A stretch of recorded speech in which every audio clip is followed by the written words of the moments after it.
বিশ্বের দুই পরাশক্তি যুক্তরাষ্ট্র ও চীনে প্রতিরক্ষা প্রযুক্তির সঙ্গে জড়িত অন্তত ২০ জন বিজ্ঞানীকে ঘিরে রহস্যজনক ঘটনা আন্তর্জাতিক অঙ্গনে আলোড়ন তুলেছে।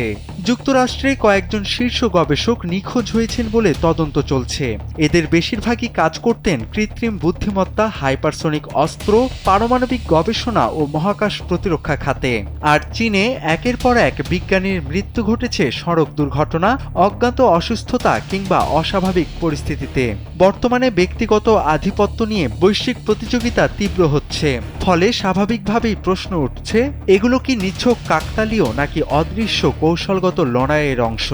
চীনের আলোচিত বিজ্ঞানী ফেং ইয়াংহের গভীর রাতে সড়ক দুর্ঘটনায় মৃত্যু এবং যুক্তরাষ্ট্রে ধারাবাহিক নিখোঁজের ঘটনা নতুন করে বিতর্ক উস্কে দিয়েছে। যদিও এখন পর্যন্ত কোনো দেশকে দায়ী করার মতো শক্ত প্রমাণ পাওয়া যায়নি, তবুও নিরাপত্তা বিশ্লেষকেরা বিষয়টিকে গুরুত্ব দিয়ে দেখছেন। এই ঘটনাগুলো দেখিয়ে দিচ্ছে আধুনিক বিশ্বে বিজ্ঞানীরাও হয়ে উঠেছেন ভূরাজনৈতিক প্রতিযোগিতার গুরুত্বপূর্ণ কেন্দ্রবিন্দু।